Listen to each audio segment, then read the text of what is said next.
He's got the whole world in his hands. He's got the whole world in his hands. He's got the whole world in his hands. And now he's back with his friends.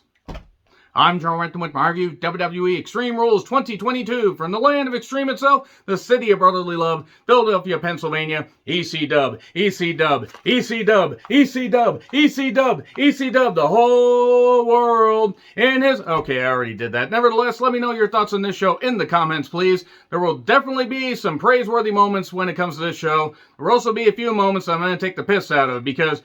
there were some times where I was really enjoying the show. And then there were other moments where I was like, wow, that really kind of took me out of it. I don't know how much thought they put into that particular match, that particular spot, but more would have helped. Or they could have just taken that idea, crumpled it up, and thrown it over there and come up with something else. But positives, there were plenty of positive moments when it came to this show. So, one, the Philadelphia crowd, absolutely electric. Anyway, so nevertheless... let's start with the kickoff panel. One, they need some fresh blood. They need people other than Sam Roberts and Rosenberg, and also people that are actually, well, that can actually make sense on the goddamn show. Because Booker T, I haven't understood for a number of years. God forbid him doing NXT commentary is going to be really fucking weird.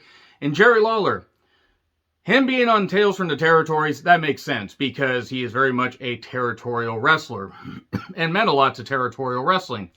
He has no business being on a mainstream broadcast in 2022. He just sounds lost, sounds confused, and all that. Kevin Patrick was subbing for Kayla Braxton, who apparently is under the weather. I hope Kayla feels better. Steve Patrick, who is going to be on the Raw commentary team. And also Michael Cole and Corey Graves calling all the premium live events. We can't call them pay-per-views anymore. Nope, can't fucking call them pay-per-views. So anyway... there really wasn't much to the pre-show, though. They did mention grade school around Lawler, and I really don't think he should do that. And also, he talked about how he thought that Liv was absolutely beautiful when he first saw her, when she first signed with WWE. She was 20 years old, Jerry. She was too old for you. So, I do ask this, though. Who the fuck is Bella Porch? Or however the fuck you say her name. I have no idea who this is. Genuinely have no idea who she is. So... they did a spelling bee thing, you know, where Heyman was just grilling a kid that looked like he was straight out of the Jojo Rabbit cast. If you get it, you get it. I was like, what is this kid doing? Is this kid being held at gunpoint? My ding-a-ling, I want you to play. This talent show is over. So anyway, use extreme in this context and whatever. So it's the one night of the year where every match goes to the extreme. At least it's not the one night of the year where the superstars of Raw and SmackDown go head-to-head to establish brand white supremacy. Maybe you shouldn't have said it like that. So, the White Rabbit arcade stuff they already were doing. They did once during the pre-show. They did again here. Also during the pre-show, they had this thing where Miz keeps getting bothered by the Philadelphia Flyers mascot. Gritty, I think is what it's called. I don't follow hockey necessarily, even though hockey is a very good sport whenever I've had the chance to watch it, especially playoff hockey. That fucking shit is just next level crack. Nevertheless, we have Imperium. We have Gunther, Z Kaiser, and don't call me Eichner, just call me Vinci. Taking on Da Brutes, Sheamus, Peter Dune, and Ridge Holland. 6-man good old-fashioned Donnybrook match. This delivered, though I will say that maybe they overly gimmicked all the weaponry and stuff like that. That being said, they've done the best they can with this whole Sheamus and Gunther feud. Where I think we almost have to go to an Iron Man match. We have to go to a 60-minute Iron Man match in the last hour of a SmackDown coming up. We really have to. We absolutely fucking have to.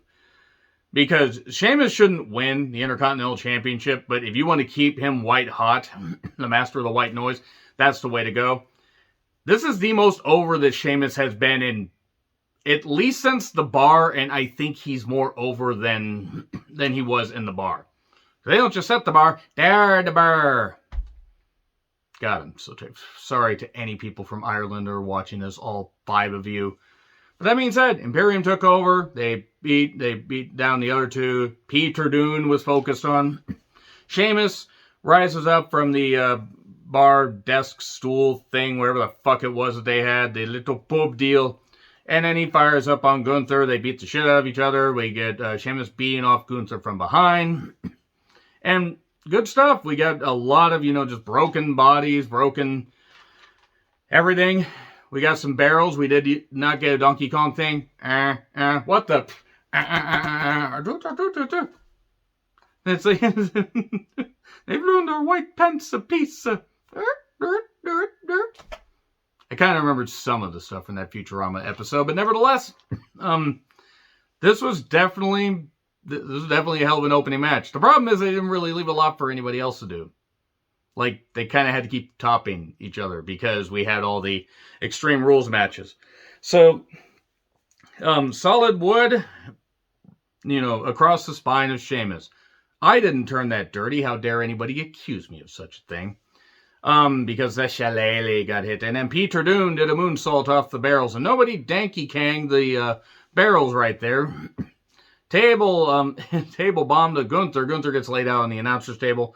And then the bro kick to Vinci. Oh no, the Italians fall. Man, one of the Axis powers is falling, just like the 1940s. 1, 2, 3. I'm going to get in a lot of trouble for that. I can't imagine anybody from Italy is watching. If so, hi, thank you very much. And there we go. Good stuff. Good opener. Hard hitting. Not necessarily always my cup of tea, but these guys took it seriously. Package on Bianca. Why did Megan sound so turned on by what happened to Miz? I like Megan. I hope that Megan's utilized, and I hope Sarah Schreiber's utilized. And hey, Kathy Kelly's back as backstage interviewer. That's always good. So, Flyers mascot has a shirt for Miz. Okay, this is where the mascot came in. Honestly, it all blended together. And that really didn't click for me. Speaking of things that didn't click for me, Liv Morgan versus Ronda Rousey. Rousey the Raccoon. Look, Liv really tried here. She really did. The Joker-inspired gear was nice. Extreme Rules match for the SmackDown Women's Championship. I really hope they continue to utilize Liv well after this. I fear they won't. But nevertheless, Ronda is just not motivated to do anything good. Like the bloom's off the rose. A friend of mine I was chatting with, it's like Goldberg post-streak. Here's the difference. Goldberg still had a little bit of magic. Ronda didn't have anything before she left WWE right after Mania 35. Honestly, if she had not come back, I really don't think it would have mattered. I don't. Did the vast majority of people miss her? Because the crowd reactions say no. She got heavy boos. And then she decides to spank Liv with the bat and with the black belt that she has on her outfit. And I don't know. This didn't click. And it wasn't Liv's fault. Ronda didn't seem motivated. I'm not saying Liv's the best in the goddamn world, but Liv has definitely tried. We had chairs and tables and awkwardness. And then Michael Cole calls a code breaker a code red because Michael Cole, even for all his faults, and he has plenty of them, apparently doesn't know what moves mean. Then we get Liv. This is the stupidest fucking finish, or at least it would have been had it not been for the next match. She does that senton beautiful, just right through the goddamn table. And through Ronda and through the table. Ronda manages to then get the triangle arm bar thing and do to tangle her up and stuff like that. And ow, the human body is not meant to bend that way. I usually have to go to a different kind of website to see a dirty blonde be bent around like that. Always delete your search history, by the way. And so Liv keeps trying to counter out, and then it's a bicep slicer. And then Liv passes out while smiling. And Rousey the Raccoon wins. While Liv is still laughing. Liv? So anyway, Ronda tells her to cry about it. She's laughing. Ronda, I know that you don't understand how world events work and every child matters unless they were in Sandy Hook, you fucking stupid twat. You goddamn brain-dead bitch. But for somebody that cried when they lost their first goddamn fight and then didn't have their heart in it and basically just kind of, shit the goddamn bed in the remainder of her fights, which weren't many, I don't know if Rousey should necessarily be telling people to cry about it. She's not an effective heel. She's not an effective face. She's really not much of a badass. Yes, she's legit as far as her skills, but as far as presentation on WWE television, it has not meant anything. Liv lost. She held the championship a lot longer than I thought.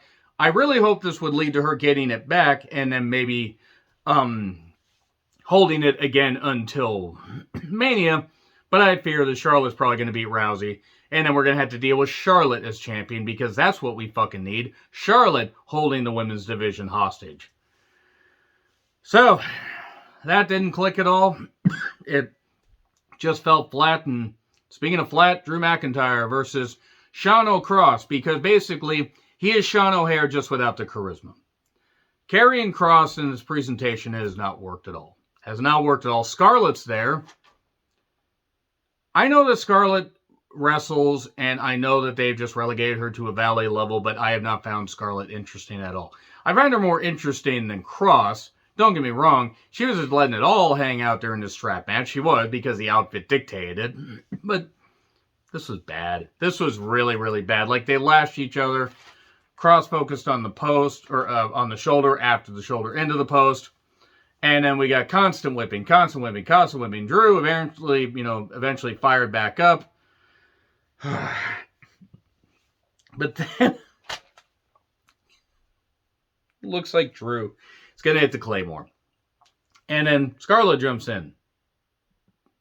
I'm just going to say this much right now. If WWE is not going to have it where if women can hit men and women can't get laid out by guys, safely, by the way, in both instances, then there is no reason for women to get involved doing that stuff unless you're going to have something where it's like, okay, they can get laid out safely and it's fine. I know they have sponsors. Don't do this shit then, because otherwise it just makes your guys look stupid.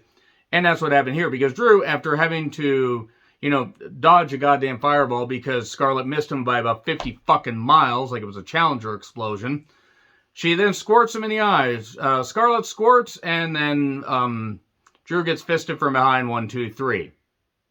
They have completely neutered Drew McIntyre. And for Cross, for a guy that is not that interesting, I don't fucking get it. This really just fucking killed the goddamn... this fucking killed the show for a while. Until the next match. Miz was talking to Maurice. Hey, the mascot's there again. And he's all upset. So, oh, god damn it. Nikita Lyons is in the crowd. No doubt trying to campaign for Dr. Oz. If you get, you get. Stupid twat. And then we get whipping action in Philadelphia. They'll boo Santa Claus. They'll cheer whipping. Bianca Belair versus Bayley. In a ladder match for the Raw Women's Championship. I mean that with respect, by the way. Because this was actually really good. What a fucking match. I'm glad both women are able to still walk. Big fight field. They brought the ladders in quickly. Bianca had the bigger one. Bayley had the smaller one. We got ladders being used. We got an elbow drop through the goddamn ladder.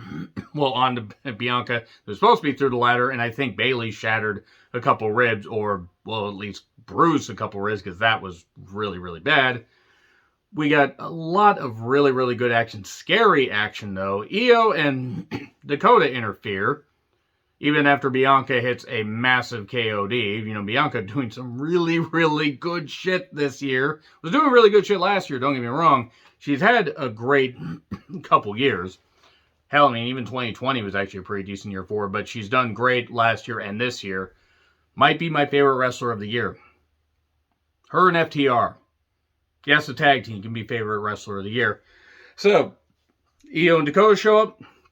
They glom her for a bit, but get hit with a double KOD.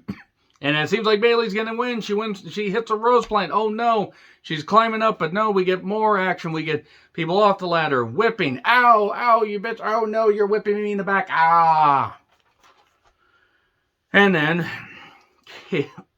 KOD onto a ladder part where I swear to God, I heard Bayley's jaw pop. She was holding her face. And that's not Bianca's fault. That's not Bayley's fault. This is why furniture, it doesn't cooperate with you. That you're just taking a chance with that. It looked brutal. But she hit that. She hit that there. Climbs the ladder. Gets it. Bianca wins. Great shit. I hope Bayley's all right. That was brutal. Because she had blood. She was just doing it. I hope she's all right. Hell of a goddamn match by both these women. Hell of a goddamn match. I would have said this should have main evented. I kind of had a feeling what was going to happen at the end of the main event. And I'll get to that in a minute. Speaking of things I'll get through in a minute. Balor versus Edge. I quit match. Look. I understand the story they were telling. I liked a couple things they did in this. The problem is this match did not need to go 30 pissing goddamn minutes to get to it. If I complain about the length of matches in AEW and the length of matches in New Japan, sweet fucking Christ, some of those Wrestle Kingdom matches lasted way too goddamn long. There is such a way to tell your story without going to the point that, yes, the crowd gets fired up. I'm not saying you need to rush everything. You didn't need to do this in 10 minutes. You could have done it in 20. It reminded me at times of the Mania 11 I Quit match with Backlund and Bret Hart. Roddy Piper, what do you say? What do you say? What do you say? And then they went into the crowd. They kept battling a whole bunch. Then we got hockey stick at one point because, my God, he was just fucking crazy doing this shit. I'm skipping through a lot of this because at times it was agonizing. It got better. Don't get me wrong, but I'm not going to put this on my favorite matches of the year list. Primarily, well, I'll get to that actually here in a bit once I get to the ending. Priest shows up. Michael Cole, who I swear was going to have an aneurysm during this goddamn match. Would have written him off commentary at least. I was wondering when this idiot was going to show up, and yet you're still here, Cole. So, Dominic is here, and the match instantly grinds to a halt because Dominic Watts has no business being in a wrestling ring. They're trying with him. He's dragging down this Judgment Day thing that already was hampered to begin with. They're acting like Judgment Day has been this dominant force, and Edge, was leading it for, months and months and months and months and months and months and months. And it was finally ousted. It doesn't feel organic. It feels forced. Priest and Rhea feel fine. And I don't know why Balor came out in a gimp mask, by the way. I don't really fucking get that at all. But Rhea has handcuffs. It should have been me. I will pay for it. I'd be lucky enough to pay for it. Moving on from that. Her and Buddy are so happy, and I'm so happy for them, but come on. I think every red blood American man and woman was thinking it. So then 3-on-1 beatdown. Ray shows up. The cause of all this. Dominic attacks him. Oh, they're booing because probably they don't want... If they're booing because they genuinely don't like Dominic, well, I agree. I don't like Dominic either. I will take Michael Cole for 5 more fucking years on commentary before I ever praise Dominic in the ring. Seriously. If they get rid of Dominic tomorrow, I'll happily take Michael Cole on commentary for 5 more fucking years. But, yeah, Cole, I literally thought was going to have a stroke here. And here's Beth with the kendo stick. She lays out the guys and then tackles Rhea. They have a bit of a fight. And it's 3 times the spirit of Balor, and it looks like Edge is going to win. And then a nut shot to Dominic. And then all of a sudden, Rhea knocks out Beth with brass knucks. And then this is where it took forever. They did 3 stomps to Edge, and then it looked like Rhea was going to get the concerto to Beth, and Edge quit to save his wife. And then Rhea did it anyway. 30 minutes. To get to a conclusion that made sense. It had no business going that goddamn long. That was fucking brutal. And also the fact, Judgment Day. There were people that were telling me I've been too harsh on Judgment Day. That's fine. You can think that. This is NWO 1999/2000. Except without the Harris brothers. Because, to be fair, Dominic may be an idiot, but he's not a Nazi like the Harris brothers were. But, no. I'm sorry. The fine ending doesn't negate the fact this match went forever. But now this means the Edge Judgment Day thing's going to continue. We're going to get Edge and Beth versus Balor and Rhea. Maybe we're going to get Ray on that side. We're going to get Priest in there also. Get somebody else in and have Dominic in the ring. Have it be a War Games match.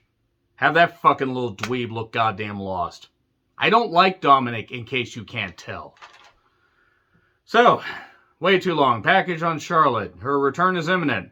Be still my beating apathy. So, more stuff with The Miz. And Loomis targets him and lays him out, and then the mascot kicks him. Who's the mascot? I don't know. Indy? Possibly. Maybe it's the real person in the mascot outfit. Daniel Cormier, Daniel. DC comes out in Philly, and kind of doing difference. I didn't really hear much of a reaction. And whoa, whoa, whoa, whoa. Seth Pheasant Rollins is here. And it's Rollins versus Riddle in the fight pit. I'm not going to get into a long, detailed discussion about this. I think this match was fine. It was fine for what it was. It was hard hitting. I don't know how either of them are staying after one particular spot. Daniel Cormier said, "Don't touch me. Don't you dare touch me. Fight each other. Touch me and you die." We're going to have the Bork Laser show up and target Daniel Cormier, and we're going to get that match at Crown Jewel. We didn't get that tonight because we already had one other return locked up. So, they go up onto the platform. They do some stuff. We do a buckle bomb. But it was safe. It looked scary. RKO on the platform, and Rollins safely goes down to the ground. And then we get the Broton where I think Riddle broke his tailbone because that looked really goddamn bad. Oh, Riddle's suffering. Oh, you poor bastard. You poor stupid bastard. Yeah, the man can't see his goddamn kids because he's a goddamn idiot and pissed his family away. But that was good. And then, I don't know, this didn't click, but it was more about what was going to happen afterwards. Triangle's locked on, Rollins taps out, and Riddle's celebrating with Daniel Cormier, and suddenly lights out. Oh no! He's got the whole world in his hands. He's got the whole world in his hands. He's got the whole world in his hands. He's got the whole wide world in his hands. And this kept going because I think they had to get everybody ready for their cues. All the people were there. All your favorites. Pig, Buzzard, Rabbit, and others. Like the Great Pumpkin, Charlie Brown. And then there's the Fiend. Somebody dresses the Fiend in the front row. No, lights out, and then there's a door. That's adorable. So fucking goofy. Here's the lantern, because the funhouse is in disarray, and the lantern's out, and suddenly Bray shows up in a black phone mask. Somebody recently rewatched The Black Phone. Direct ripoff. Whatever, that's alright. And then he takes it off, and yay, it's Bray, he's back. Let's see what he does this time. If it seems like I'm kind of just laughing or just kind of like indifferent towards this, they did everything they could with Bray. Some good, most of it bad because he lost most of his feuds. Bray is a creative guy. Outside of a few matches, I can't name a lot that he's done where I was like, wow, I need to go back and rewatch that. You don't need to be the best wrestler, but the spooky stuff and everything tried my patience early on. I don't know. This ending, there were people who liked it. It felt flat to me. I was doing the Bender laughing gif. Oh, wait, you're serious? Oh, let me laugh even harder. This is just goofy. Who knows what'll happen? Keep him away from the championship picture. Have him. I don't know if he's going to feud with Riddle. I don't know what he's going to do. I don't know if he's just going to have the costume people with him, if he's going to have a stable. I don't have a goddamn clue. I don't know. I'm freaking tired. Anyway, agree, disagree with what I said. Like, share, subscribe. Twitter handle in the description. I'm John Rentlin. I'll see you soon.